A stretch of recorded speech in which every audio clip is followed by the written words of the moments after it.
अस्सलाम वालेकुम स्टूडेंट्स। उम्मीद करता हूं कि आप बिल्कुल खैरियत से होंगे। 9th क्लास कंप्यूटर साइंस की इस लेक्चर सीरीज में आप सबको खुशामदीद कहता हूं। हम आज से शुरू करने जा रहे हैं 2026 में नई किताब जो कंप्यूटर की न्यू बुक लॉन्च हुई, कंप्यूटर साइंस एंड एंटरप्रेन्योरशिप। असल में तो ये 2025 में आने वाली बुक का ही एक वर्जन है, एक कॉम्पैक्टेड वर्जन है। थोड़ा सा बुक को रिड्यूस करके एक नई बुक बनाई गई है जो 2026 से जो बच्चे हैं ऑनवर्ड जो अब इस सेशन में पढ़ेंगे वो इसको जो है वो डील करेंगे, इसको पढ़ेंगे। हम चैप्टर का एक बार इंट्रोडक्शन ले लेते हैं। वैसे तो हमने रिव्यू कर लिया हुआ बुक का, लेकिन फिर भी एक बार जो है जो बच्चे नए हैं इस वीडियो से, जिनकी वेरी फर्स्ट वीडियो है, वो बच्चे इंट्रोडक्शन टू कंप्यूटेशनल सिस्टम यानी कि चैप्टर नंबर 1 उसका इंट्रोडक्शन पहले ले लें कि कंप्यूटेशनल सिस्टम्स एक्चुअली क्या होता है। देखिए बेटे, कंप्यूटेशनल में ना, अगर हम कंप्यूटेशनल सिस्टम्स की बात करें तो कंप्यूट वर्ड से निकला है ये लफ्ज कंप्यूटेशनल। कंप्यूट का मतलब होता है कैलकुलेशंस, यानी कि रिलेटेड टू कैलकुलेशन, जो चीज कैलकुलेशन से रिलेटेड होगी और उस चीज को हैंडल करने के लिए साथ में सिस्टम्स, यानी कि एक कंप्लीट वर्ड बन गया कंप्यूटेशनल सिस्टम्स, यानी कि ऐसे सिस्टम्स जो मुख्तलिफ एल्गोरिदम का इस्तेमाल करते हुए आपकी डेली लाइफ की कैलकुलेशंस को परफॉर्म करेंगे या आपका डाटा जो है वो प्रोसेस करवाया करेंगे। इसके अंदर हम लोगों ने मुख्तलिफ कंप्यूटर के बड़े ही इंपॉर्टेंट कॉन्सेप्ट पढ़ने हैं। ये आपका समझ लीजिए कि एक बहुत ही बेसिक चैप्टर है और बहुत ही बेसिक कॉन्सेप्ट्स आपके बनवाएगा।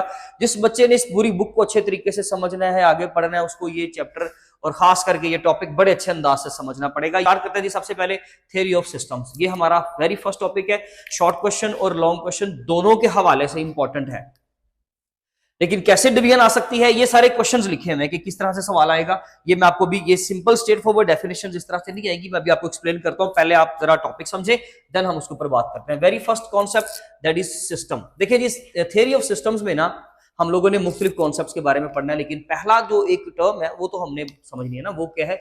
सिस्टम। सिस्टम कहते हैं जिसमें कुछ पार्ट्स, कुछ उसके हिस्से मिलकर काम करें और मिलकर काम करें, आपस में कम्युनिकेट करें और किसी इंसान का या जो भी उसको यूज कर रहा है उस सिस्टम को, उसका वो डेली लाइफ का कोई भी एक काम करते हैं। मैं बड़ी सिंपल सी एग्जांपल देता हूं। जैसे हम यहां पर एक एग्जांपल लेते हैं कंप्यूटर की। देखिए जी, कंप्यूटर जो है ना वो एक सिस्टम है। इवन मैं आपको ये बताऊं कि हम कंप्लीट वर्ड ही ये बोलते हैं कंप्यूटर सिस्टम। जो लोग आईटी के लोग होते हैं ना, कंप्यूटर साइंसेस के, वो कहते ही इसको सिस्टम है, वो तो कंप्यूटर का वर्ड ही नहीं यूज करते। तो कंप्यूटर सिस्टम एक सिस्टम है। वो कैसे? क्योंकि इसके अंदर ना कुछ कंपोनेंट्स है, मॉनिटर है, कीबोर्ड है, सीपीयू, मेमोरी, यानी कि आपका पूरा जो सेंट्रल प्रोसेसिंग यूनिट है, ये सारी चीजें मिलकर आपस में काम करते हैं। ये डिफरेंट डिफरेंट कंपोनेंट्स उसके कंप्यूटर के हिस्से हैं और जब ये मिलकर आपस में कोई काम करते हैं तो फिर कोई एक खास मकसद हल होता है, एक गोल अचीव होता है। और जो ये काम करता है उसको हम सिस्टम कहते हैं। अब उसकी डेफिनेशन देख लें। A system is an organised collection of interdependent parts. Interdependent जो आपस में सारे एक दूसरे के ऊपर डिपेंड कर रहे हैं और मिलकर काम करते हैं, उसको इंटरडिपेंडेंट पार्ट्स कहते हैं। That work together to achieve a common goal. एक खास मकसद को हल करने के लिए जब मुख्तलिफ हिस्से किसी चीज के आपस में मिलकर काम करते हैं तो उसको हम क्या कहते हैं कि ये एक सिस्टम है। जैसे इंजन एक सिस्टम है क्योंकि उसके मुख्तलिफ पार्ट्स हैं, वो सारे आपस में मिलकर काम करते हैं तो ही एक खास मकसद को हल कर पाते हैं, जो भी उसका एक मकसद है। इसी तरह से अगर हम एक ट्रांसपोर्ट सिस्टम की बात करें तो ट्रांसपोर्ट सिस्टम में जो भी हम गाड़ी यूज करते हैं, गाड़ी की अगर एग्जांपल की बात करें तो उसमें उसका स्टीयरिंग व्हील है, उसके टायर्स हैं और उसके डिफरेंट कंपोनेंट्स है, उसका इंजन है, ये सारी चीजें मिलकर आपस में काम करती हैं तो एक मकसद हल होता है। एक खास जो है वो किसी भी चीज को, किसी गोल को अचीव कर पाते हैं। ऐसे ही है।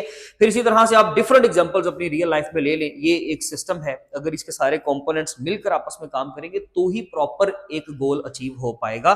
That is called as a system. उस चीज को हम सिस्टम कहते हैं। सिस्टम से ना हमें एक बहुत अच्छा बेनिफिट ये होता है कि सिस्टम सिर्फ हमें, अगर हम इसका आइडिया एक्सप्लोर करें ना, इसको समझने की कोशिश करें, तो सिर्फ हमें एक चीज के बारे में, उसके अंदर के कंपोनेंट्स नहीं बल्कि उसके बाहर के एनवायरनमेंट के बारे में भी बहुत कुछ सीखने को मिलता है। मिसाल के तौर पर यहाँ पे एक लाइन मिलेगी आपको, its idea explains the external as well as internal reality. यानी कि जब आप सिस्टम के आइडिया की बात करते हो ना, सिस्टम को एक्सप्लोर करने की कोशिश करते हो, तो सिर्फ आपको किसी भी एक चीज के बारे में, जो भी आपका सिस्टम है, लेट्स से मैं ये वाला मेरा सिस्टम है या कंप्यूटर सिस्टम है, तो कंप्यूटर की अगर हम बात करें तो सिर्फ आपको इंटरनल रियलिटी नहीं, यानी कि उसके अंदर के जो कंपोनेंट्स है, RAM, hard disk, motherboard, keyboard, ये सारी चीजें मिलकर जब काम करती हैं तो हमें पता है कि एक खास गोल अचीव हो जाएगा। लेकिन एक्सटर्नल इन्वायरमेंट के बारे में भी हमें बहुत कुछ सीखने को मिलता है। जैसे कि इसके एक्सटर्नल एनवायरनमेंट में इंटरनेट आ जाएगा, बाहर एक स्विच आएगा जिसके साथ जो स्विच आप डेफिनेटली लगाओगे, कनेक्ट करोगे तो कंप्यूटर आपका ऑन होगा, जहां से इलेक्ट्रिसिटी उसको सप्लाई मिलेगी।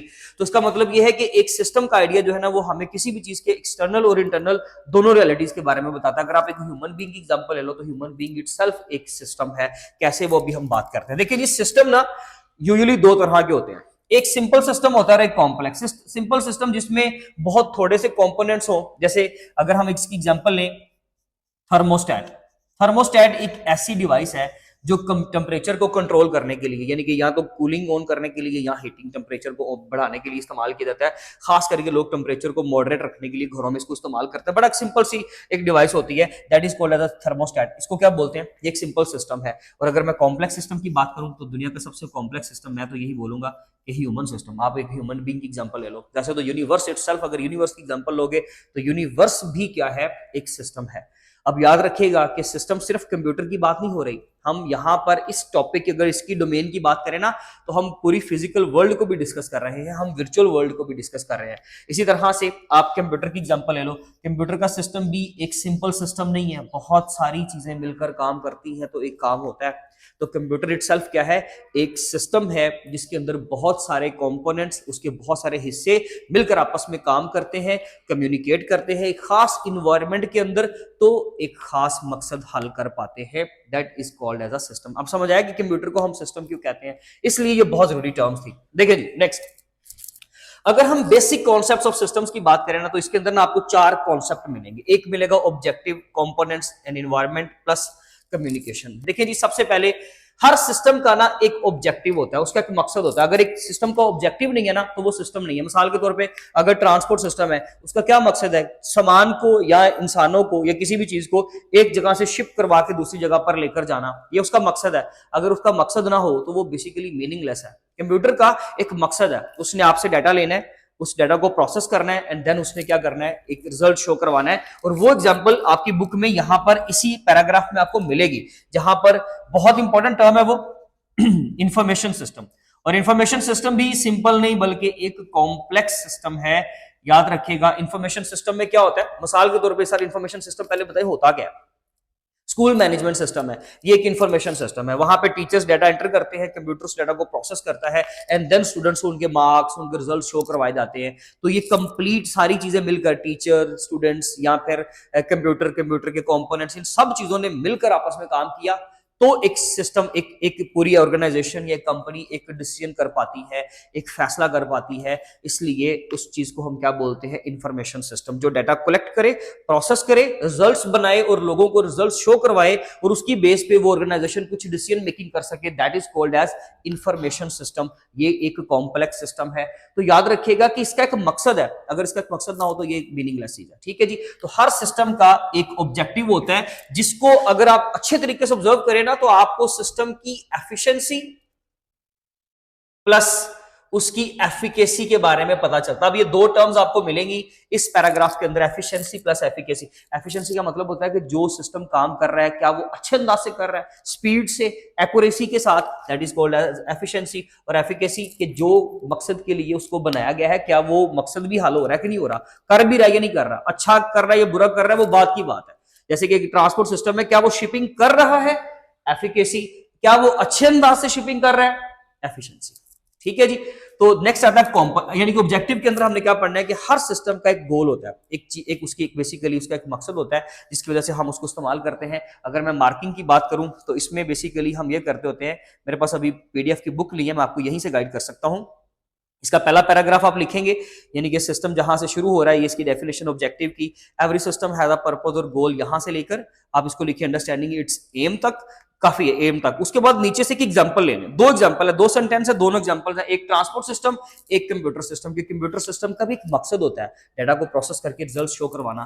दोनों में से कोई एक एग्जांपल आप यूज कर लें, ऊपर वाली डेफिनेशन एम तक और नीचे से यहां से एग्जांपल, आपका ये शॉर्ट यहां तक कवर हो गया। ठीक है, यानी कि आपने यहां इतनी लेंथ लिखेंगे तो आपका ऑब्जेक्टिव का सवाल कंप्लीट हो गया। कंपोनेंट्स, हर सिस्टम के अंदर कुछ कंपोनेंट्स होते हैं, चाहे वो 2 हो चाहे वो 2000 की क्यों ना हो, लेकिन कंपोनेंट्स होते हैं, वो कंपोनेंट्स आपस में मिलकर काम करते हैं तो एक गोल अचीव होता है। जैसे कि गाड़ी के पार्ट्स, अगर वो सारे पार्ट्स आपस में मिलकर काम नहीं ना करेंगे तो गोल अचीव नहीं हो पाएगा। इसी तरह से कंप्यूटर के कंपोनेंट्स, मैं मॉनिटर निकाल देता हूं तो आप रिजल्ट्स कैसे देखोगे, मैं सीपीयू निकाल देता हूं तो बाकी चीजों का आप क्या करोगे, रिजल्ट्स प्रोसेस ही नहीं हो पाएंगे। कीबोर्ड या माउस निकाल देता हूं, यानी कि इनपुट सेक्शन निकाल देता हूं, इनपुट डिवाइसेस को निकाल देता हूं, तो आप डेटा एंटर कैसे करोगे। इट मींस दैट कि हर एक कंपोनेंट का एक अपना रोल है और वो रोल बहुत इंपॉर्टेंट है। वो करेक्टर जो है ना, वो कुछ भी करे लेकिन वो बहुत इंपॉर्टेंट चीज होती है। जो भी वो कर रहा है कोई भी चीज फजूल नहीं है, आप मानते हैं ना। इसी तरह से यहां पर भी सिस्टम के कॉन्सेप्ट में भी हर कंपोनेंट की अपनी अहमियत है। सर इसमें हम लिखेंगे कैसे, लिखेंगे कितना, तो देखें जी कंपोनेंट्स में, components are the building blocks, पहली 2 लाइंस आपने कंफर्म लिखनी है।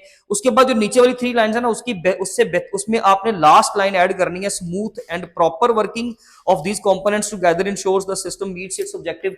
प्लस आप ना कंपोनेंट्स की एग्जांपल दे दें, आप बोले कि यहां पर एक एग्जांपल है, लेट्स से हमारे पास कंप्यूटर सिस्टम की एग्जांपल है, आप कंप्यूटर की एग्जांपल दें और उसके कंपोनेंट्स लिख दें नीचे, कंपोनेंट्स ऑफ कंप्यूटर में ये 3-4 कंपोनेंट्स आप बना के लिख दें। नेक्स्ट आता है इन्वायरमेंट।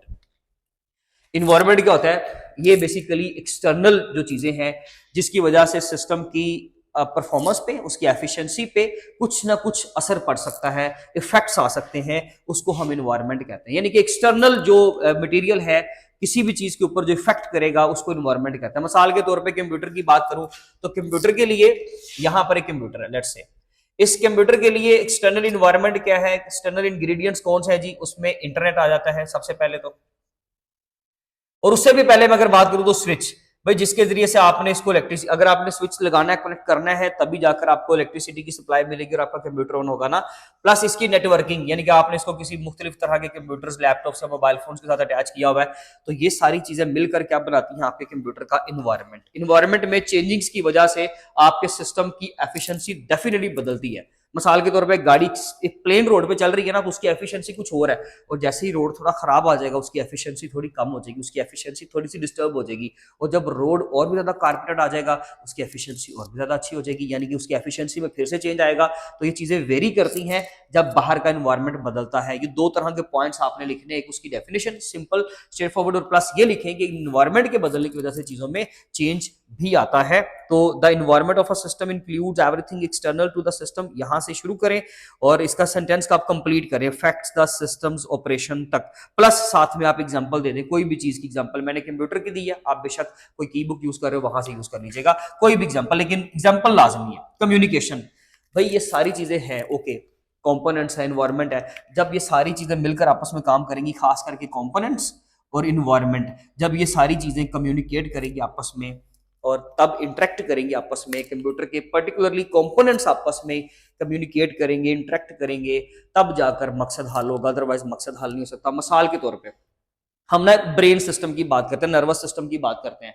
नर्वस सिस्टम तभी ठीक से काम करता है जब सिग्नल्स, दिमाग क्या करता है, आपके सिग्नल्स को या तो वो किसी पर्टिकुलर ऑर्गन तक सिग्नल भेज रहा है कि जी ये हैंड रेस कर लो, हैंड डाउन कर लो, इसको जो है वो आप लेट्स से कि मार्कर से लिखना स्टार्ट करो, आप रेड यूज करो, आप ब्लू यूज करो। ये ब्रेन बेसिकली सिग्नल्स भेजता है किसी भी एक बाहर के एनवायरनमेंट के अकॉर्डिंगली। बात समझ आ रही है। तो इसमें हमारे कंप्यूटर के, अगर हम बात करें कंप्यूटर सिस्टम की, तो भाई बहुत सारे कंपोनेंट्स आपस में इसी तरह से मिलकर काम करते हैं, सिग्नल एक जगह से जाते हैं दूसरे कंपोनेंट पे, दूसरे से तीसरे पे। मैं उसमें आप एग्जांपल ले, आपकी बुक की एग्जांपल है, कम्युनिकेशन के पैराग्राफ है, वो कहता है सीपीयू और मेमोरी है, ये दोनों आपस में कम्युनिकेट करते हैं। अगर ये कम्युनिकेशन रुक जाए तो फिर डेफिनेटली आपका डाटा तो प्रोसेस नहीं हो सकता। सीपीयू ने वही डाटा प्रोसेस करना है जो मेमोरी पे पड़ा है, मेमोरी ने वही डाटा लोड करके लाना है जो सीपीयू से या तो आ रहा है या हार्ड डिस्क से आ रहा है। इसका मतलब है बहुत सारे कंपोनेंट्स आपस में मिलकर काम करते हैं, अगर वो काम नहीं करेंगे तो कम्युनिकेशन नहीं हो पाएगी, कम्युनिकेशन नहीं होगी तो डेफिनेटली ऑब्जेक्टिव अचीव नहीं होगा, यानी कि वो मकसद हल नहीं होगा, तो आप उस चीज को सिस्टम नहीं कह सकती है। इसलिए ये चारों ही बहुत इंपॉर्टेंट कॉन्सेप्ट्स हैं। आपने स्ट्रेट फॉरवर्ड इनकी डेफिनेशंस प्लस इसकी एग्जांपल्स, कोशिश करें साथ में ये डायग्राम अटैच कर लें, इस तरह से मिलाकर ये लॉन्ग क्वेश्चन बनेगा। शॉर्ट क्वेश्चंस की बात करें तो सिस्टम की डेफिनेशन, थ्योरी ऑफ सिस्टम्स की डेफिनेशन, इंफॉर्मेशन सिस्टम क्या है, सिंपल वर्सेस कॉम्प्लेक्स सिस्टम क्या है, आपसे कोई एग्जांपल पूछी जा सकती है, प्लस ये सिंपल 4 डेफिनेशंस। आप इसका स्क्रीनशॉट ले लें। अगर आपका कोई भी क्वेश्चन, कोई भी क्वेरी हो, आप एनी टाइम पूछे, किसी भी तरह का हेल्पिंग मटेरियल चाहिए हो, किसी भी तरह की गाइडलाइन चाहिए हो, एनी टाइम कॉन्टेक्ट करें, इंशाल्लाह आपको रिस्पॉन्स बैक किया जाएगा। इंशाल्लाह मिलेंगे अपनी नेक्स्ट वीडियो में। अपना ख्याल रखें। Thank you so much. Allah Hafiz.